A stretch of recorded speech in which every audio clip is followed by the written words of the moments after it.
નમસ્કાર. હું કરણસિંહ ચાવડા, પ્રદેશ પ્રવક્તા, ગુજરાત ક્ષત્રિય સંકલન સમિતિ. આજ રોજ અમે અમારા સંકલન સમિતિના આગેવાનો સાથે રાજકોટ ખાતે 25 મેના રોજ ટીઆરપી ગેમ ઝોનમાં જે દુર્ઘટના સર્જાઈ, કરુણતિકા સર્જાઈ, એમાં જેમને પોતાના જીવ ગુમાવ્યા છે એવા તમામ આત્માઓ ને અમારી સંકલન સમિતિ વતીથી હાલ અમે શ્રદ્ધાંજલિ અર્પણ કરીએ છીએ. મા ભગવતી અને ભગવાન સોમનાથને પ્રાર્થના કરું કે આ પરિવારજનોને જે આ અસહ્ય આઘાત લાગ્યો છે એને સહન કરવાની શક્તિ પ્રાપ્ત થાય. આજે અમે આ ઘટનાક્રમમાં મૃત્યુને વરેલા જે પરિવારજનો એમને મળવા માટે પ્રયત્ન કરીશું. બે પરિવારોને તો અત્યાર સુધી અમે મળી ચૂક્યા છીએ. એમની વેદનામાં અમે સહભાગી છીએ. તમામ મૃતાત્માઓના જે પરિવારજનો છે એમની વેદનામાં પણ અમે સંકલન સમિતિ, સમગ્ર ક્ષત્રિય સમાજ એ સહભાગી છે. 2-3 બાબતો એ આપના ધ્યાને વિનમ્રતાપૂર્વક મૂકવા માગીએ છીએ. રાજકોટ શહેર એ સર્વ સમાજ એવો સમાજ છે. આ નગર એવું નગર છે. અહીંના નાગરિકો, પ્રજાજનો એવા છે કે તમામ કોઈ પણ પ્રકારની આવી ઘટના ઘટે તો તન, મન અને ધન સાથે ખળા પેગે ઊભા રહેલાનો ભવ્ય ઇતિહાસ. આ ઘટનામાં થોડું અમને એવું લાગે છે કે જે સર્વ સમાજ છે એનામાં થોડીક ઢીલાશ અમને જોવા મળી. આજે સાંજે 5 કલાકે સદગુરુ સોસાયટી, પ્રેમ મંદિર રોડ ખાતે ક્ષત્રિય સંકલન સમિતિ અને સર્વ સમાજના ઉપક્રમે એક શ્રદ્ધાંજલિ સભાનું પણ આયોજન કરવામાં આવ્યું છે. અને હું ગુજરાત ક્ષત્રિય સંકલન વતીથી રાજકોટના સર્વે પ્રજાજનો, પ્રબુદ્ધ નાગરિકો, સર્વે સમાજોને કરબદ્ધ પ્રાર્થના કરું છું કે જે આ પરિવારો જેમની સ્થિતિ અમે જાણી તો એ લોકોની પરિસ્થિતિ એવી છે કે હવે એમના પરિવારમાં કોઈ મુખ્ય વ્યક્તિ જે કમાવાવાળો હોય એ પણ નથી. માનો કે સિદ્ધપુરા પરિવારને મેં મળ્યા તો એ બેનની આંખોમાં આંસુ હતા, એમના પિતાજીની આંખોમાં આંસુ હતા. એમની દીકરી 3જા ધોરણમાં ભણે છે અને એને ફી શું કરવી, ફીની શું જોગવાઈ થશે એવું અમને પૂછ્યું. ત્યારે અમે પણ ગદગદિત, અમને પણ અમારી જે ભાવનાઓ હતા અમે રોકી ન શક્યા. એમના પિતાજીને કાને સંભળાતું નથી, નિવૃત્ત વ્યક્તિ છે. તો સરકારના આપના માધ્યમથી વિનંતી કરીએ છીએ કે આ જે સહાય છે 4 લાખની, એ તો લગભગ 90% ઉપરાંત પરિવારોને મળી ચૂકી છે એવી અમે માહિતી લીધી છે.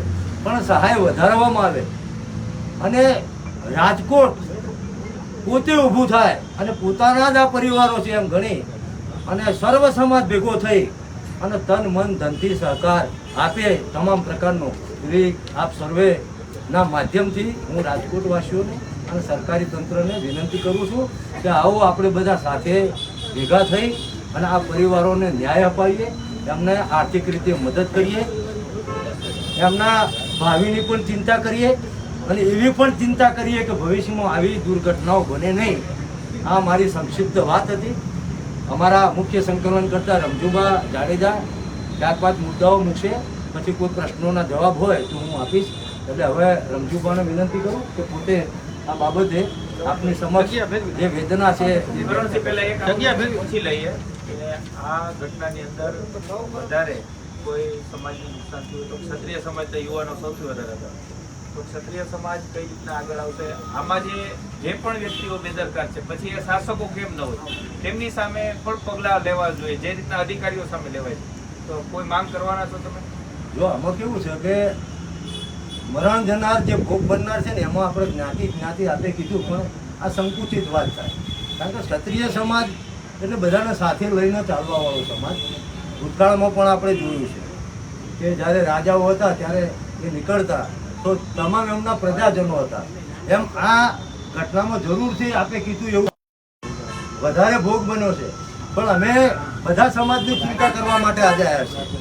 ક્ષત્રિય સમાજ તો અમારી ચિંતા હોય, પણ અમે આજે મળ્યા તોય હજુ ક્ષત્રિય સમાજના પરિવારનો હવે અમે મળવા જવાના છીએ. એ પહેલાં અન્ય પરિવારને અમે મળ્યા, અમે આશાબેનના પરિવારને મળ્યા, અમે ભાઈ સિદ્ધપુરાના પરિવારને મળ્યા. હવે ક્ષત્રિય સમાજના પરિવારોને અમે હવે મળવા જઈશું. એટલે અમે તમામ પરિવારો, તમામ મૃતકો જે આ દુર્ઘટનામાં ભોગ બન્યા છે એમને ન્યાય મળે. અને અમે અમને પૂછીએ છીએ કે તમારે કયા પ્રશ્નો છે, એ પ્રશ્નો અમે અસરકારક રીતે જરૂરથી સરકારમાં, ન્યાયતંત્રમાં ને જ્યાં જરૂર લાગે એવા સક્ષમ તંત્રને અમે જરૂરથી જાણ કરીશું, મદદરૂપ થઈશું. અને અમે રાજકોટ વાસીઓની સાથે છીએ એવી અમારી જે લાગણી છે એ વ્યક્ત કરવા માટે, દુઃખમાં સહભાગી થવા માટે અમે આવ્યા. આજે ઘટના પ્રશ્ન એ છે કે 2021 થી લઈને 2023 સુધીના જે પણ અધિકારીઓ આની અંદર હોય તેમની સામે પગલા લેવાય છે, તો શાસકો સામે કેમ નહીં, એ માંગ કરવાના છો? જો અમારા એ મુદ્દામાં એક મુદ્દો પણ છે કે 2021થી કાંકરિયા અમદાવાદથી ચાલુ કરો, તક્ષશિલા ગણો, અરણી બોટ ગણો, મોરબીનો જુદ્ધો પૂર્ણ ગણો અને આ ટીઆરપી ગેમ ગણો. તો પત્રકાર મિત્રોના માધ્યમથી અમે ક્ષત્રિય સંકલન સમિતિ વતીથી સરકારને કહેવા માગીએ છીએ કે સરકારે આ તમામ દુર્ઘટનાઓનું શ્વેતપત્ર જારી કરવું જોઈએ. મારો કહેવાનો ભાવ એ છે કે કયા કયા વ્યક્તિઓ જેલમાં છે. પહેલી વાત તો એ આ જેટલી બી કરુણિતિકાઓ બની દુર્ઘટનાઓ, તો તમે જેની સામે કેસ કર્યો એ લોકોની સ્થિતિ આજે શું છે, જે આરોપીઓ છે કેટલા જેલમાં છે, કેટલા જામીન ઉપર છે, કોઈને સજા થઈ કે નહીં, આગળની શું પ્રક્રિયા થઈ.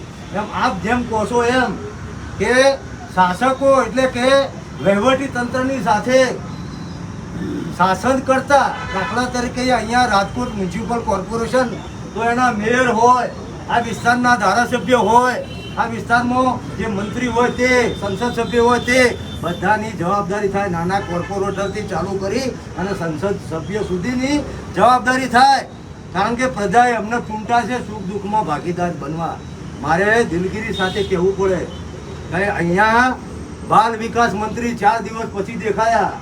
અહીંના લોકસભાના ભાજપના ઉમેદવાર પુરુષોત્તમભાઈ રૂપાલા 3 દિવસ પછી દેખાયા.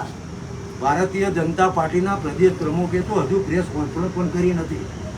શું સ્થિતિ છે એટલે એકબીજા પર જોડવાનો પ્રયત્ન કરે છે.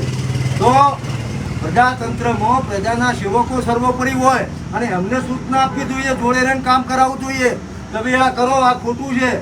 તો હું એવું નથી માનતો કે પ્રજાના પ્રતિનિધિઓથી કંઈ ખાનગી હોય તો એમને પણ આંખ આડા કાન કર્યા કહેવાય.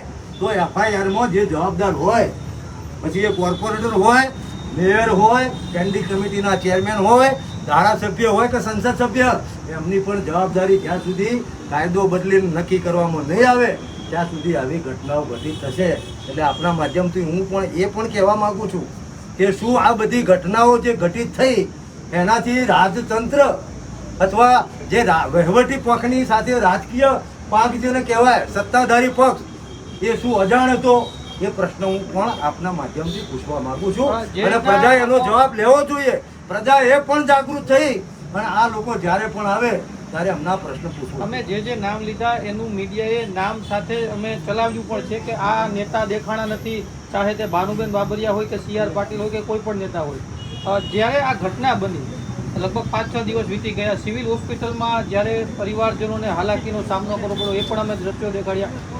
આમાં સંકલન સમિતિનો કે ક્ષત્રિય સમાજનો કોઈ રોલ હતો એમના મદદરૂપમાં થવા માટે કે એ બાબતે આજના કાર્યક્રમને બાદ કરતા? જો આપ મીડિયાના મિત્રો એ લોકશાહીનો ચોથો સ્તંભ છો.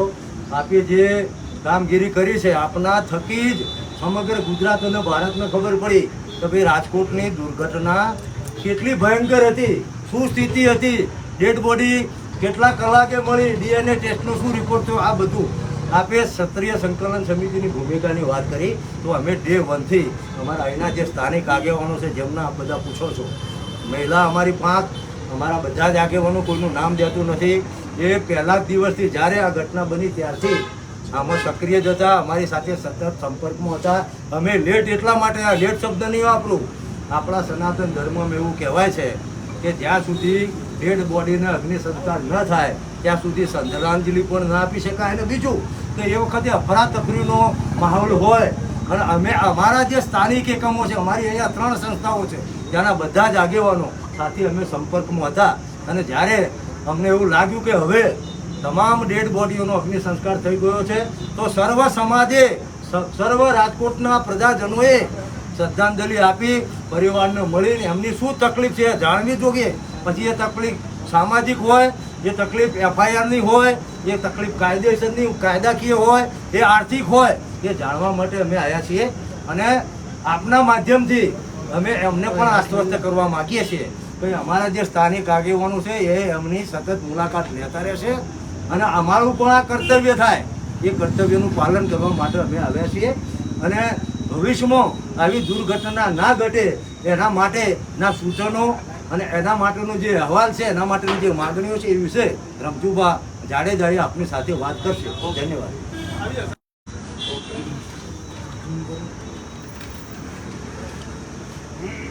નમસ્કાર.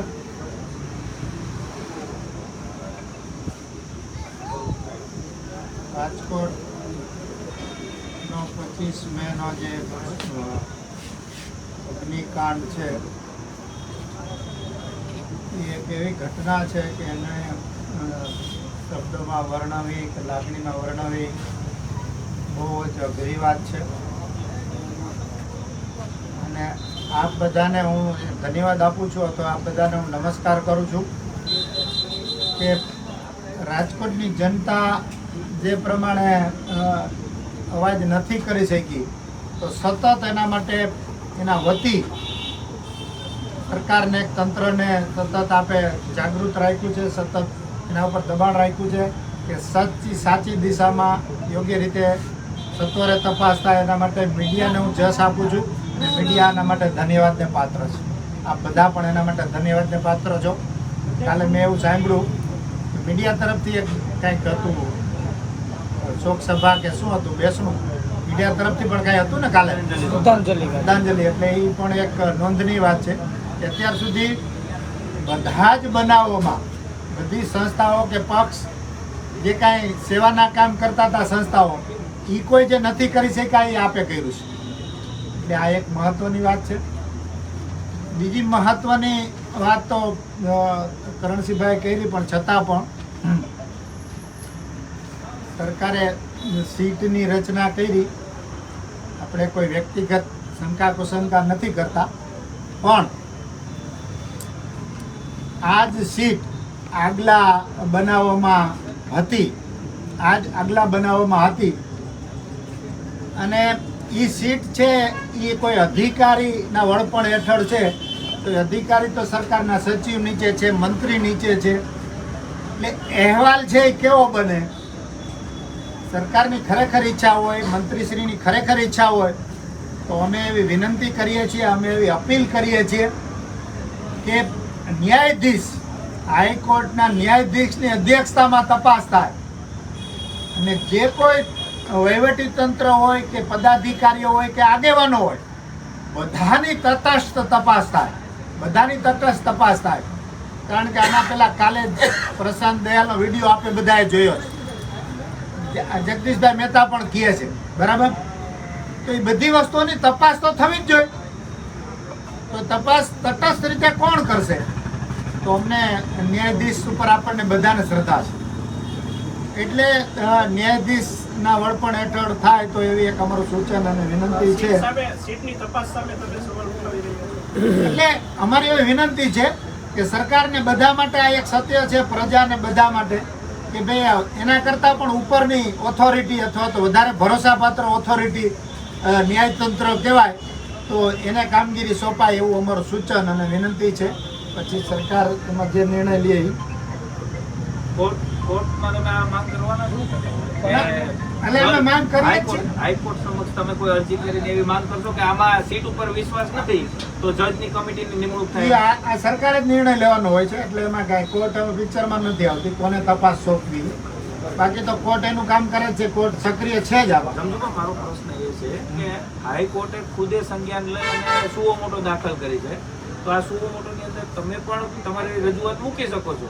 તો તમે આમાં કોઈ આવી રજૂઆત મૂકશો કે આમાં હાઈકોર્ટના જજની નિમણૂક થવી જોઈએ? અમારે કાયદાકીય સલાહ લેવી પડે, કાયદાકીય સલાહ લેવી પડે. મને એટલા બાબતમાં બહુ ખ્યાલ નથી, પણ ટૂંકમાં પ્રજાને ન્યાય માટે, પ્રજાને ન્યાય માટે આપણે જે કાંઈ આપણી મર્યાદામાં સંસ્થાની મર્યાદામાં જે કાંઈ થઈ શકે. રાજકોટમાં એક એડવોકેટે એવી અરજી કરી હતી કે ભાઈ આ જે અધિકારીઓ છે એની વિરુદ્ધ પણ પોલીસ ફરિયાદ થવી જોઈએ, જે આઈએસ આઈપીએસ અધિકારીઓ છે, કેમ કે એમના ખાલી બદલી થઈ છે, ફરિયાદ નથી થઈ. તો એની અરજી કોર્ટે ગ્રાહ્ય રાખી છે, નીચલી કોર્ટે.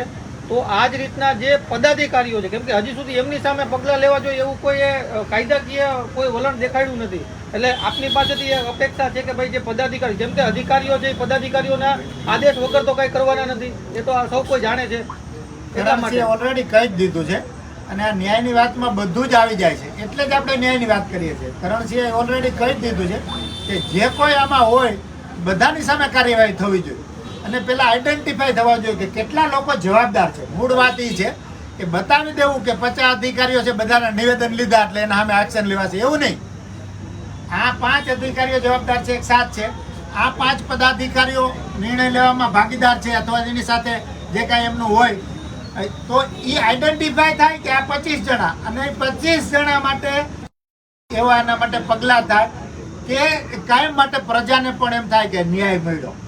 એ આપણો હેતુ છે. પછી અસરગ્રસ્તોને વળતર માટે તો કરણસિંહભાઈએ કહી જ દીધું છે. છતાં પણ અમે 2 પરિવારોની જે મુલાકાત લીધી, બીજા બધા પરિવારોની પૂરેપૂરી વિગત અમે મેળવવાના, પૂરેપૂરી વિગત. પછી 5 પરિવારો હોય કે 10 હોય, એની એવી જરૂર હોય. અત્યારે સિદ્ધપુરા ને ત્યાં અમે ગયા, એના પેલા ચંદુભાઈને ત્યાં ગયા, તો બંનેના પરિવારની એવી સ્થિતિ છે કે એના બાળકોને હવે કઈ રીતે ભણાવવા. બંનેના કર્મચારી એમાં હોમાઈ ગયા છે, અથવા તો એમાં ભોગ બન્યા છે, તો એને બહુ મોટી મુશ્કેલી છે. તો એના જે નાના બાળકો છે એનું ભણતર કાંઈ રજૂઆત કરવાની છે સરકારમાં કરશું કે ભાઈ આટલા પરિવાર છે એને સ્કૂલ ફીનો પ્રશ્ન છે, આટલા પરિવાર છે એનો આ પ્રશ્ન છે, તો એના માટે પહેલી ફરજ સરકારની, તો સરકાર એમાં એની ચિંતા કરે, એના માટેની જોગવાઈ કરે. એટલે આ બધી વાત પણ અમે ભવિષ્યમાં કરશું. અને મહત્વની વાત એ છે કે જો આપણે બધા એમ ઈચ્છીએ છીએ, બધા જ લોકો એવું ઈચ્છે છે કે આ બનાવ છેલ્લો હોય, આ બનાવ છેલ્લો હોય, તો બધા જ ઈચ્છે છે. તો હૃદયથી પ્રમાણિકતાપૂર્વક રાજકોટના બધા જે સામાજિક કાર્યકરો, સામાજિક આગેવાનો, સ્વૈચ્છિક સંસ્થાના આગેવાનો, જાહેર જીવનમાં પડેલા આગેવાનો બધા જ એવું નક્કી કરે કે ભાઈ આ બનાવ છેલ્લો છે, અને કોઈ પણ બાબત, ક્યાંય પણ કોઈ પણ બાબત હશે, ખોટી વસ્તુને આપણે નહીં ચલાવીએ. તો આ બનાવમાં જે કોઈ જવાબદાર, જે કોઈ અહેવાલ આવે એ અહેવાલને પૂરેપૂરો લાગુ કરવામાં કોઈ પણ બધા જ સહકાર આપે એવી આપણે અપેક્ષા પણ રાખીએ અને વિનંતી પણ કરીએ. આ બધાનો ખૂબ ખૂબ આભાર.